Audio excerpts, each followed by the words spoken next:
One of the most ingrained dogmas among the followers of Muhammad is that he was illiterate. That is, he could not read and write.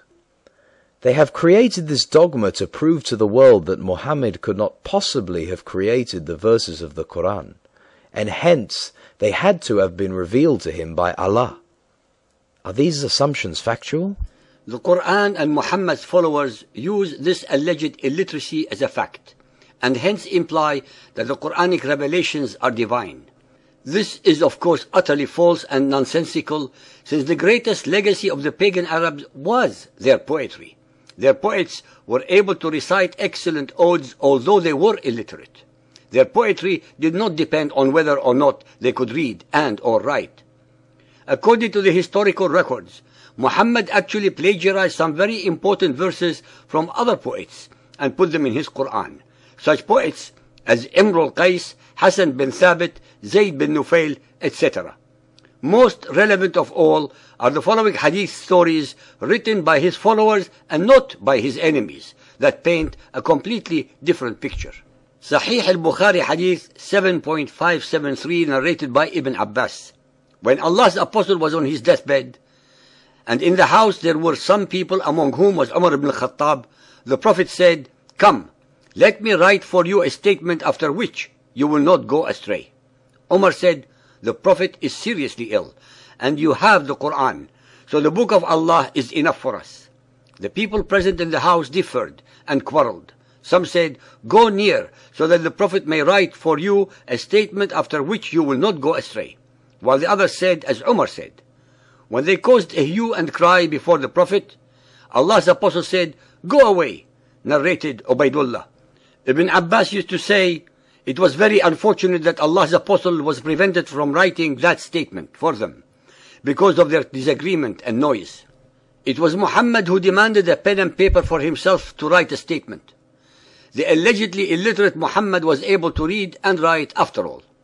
His followers who were present did not grasp the magnitude or the implications of such a request, since they truly believed that he was illiterate. After all, he was the messenger of Allah, who could not possibly tell a lie.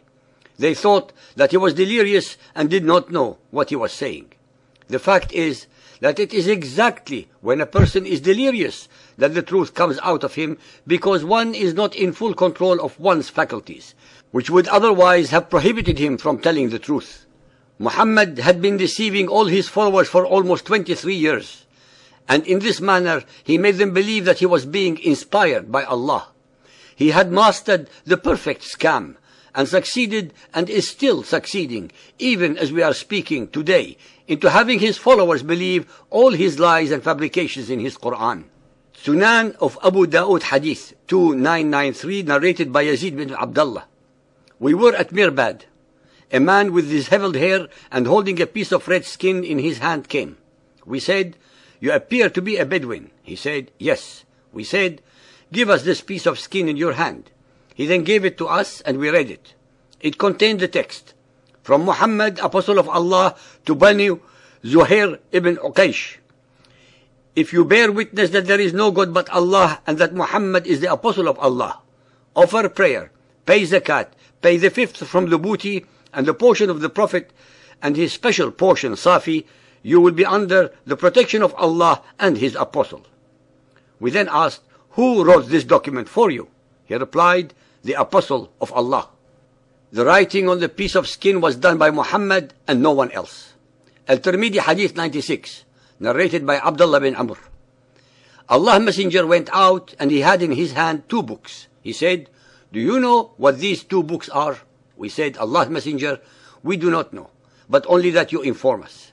Thereupon he said, "This one which my right hand possesses is a book from the Lord of the worlds.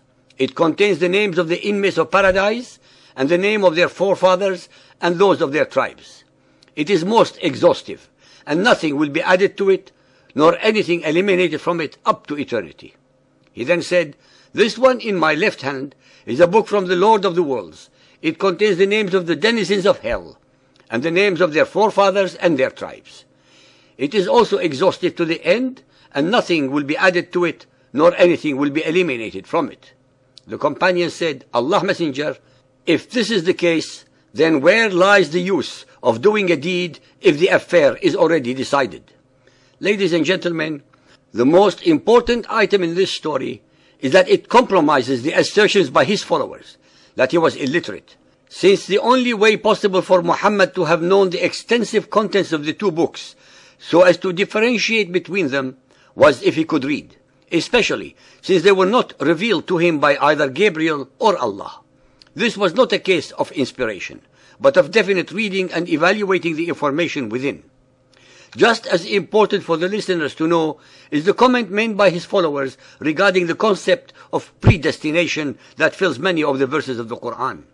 Even they, who were among the most illiterate, the most unlearned and most superstitious people in Arabia, were astute enough to understand the futility of life under the concept or dogma of predestination.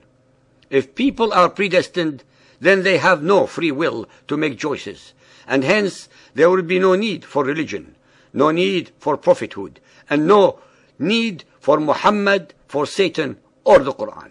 And last but not least, the icing on the cake, as they say. Surah Al-Ankabut 29.48. And thou wast not able to recite, tatlu, a book before this book came, nor art thou able to transcribe it, takhutuhu, with thy right hand.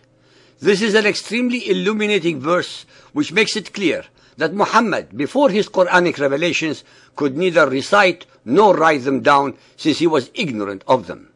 Allah makes it clear that if Muhammad had known previous revelations, he would have transcribed them, that is, write them down. Was Allah wrong?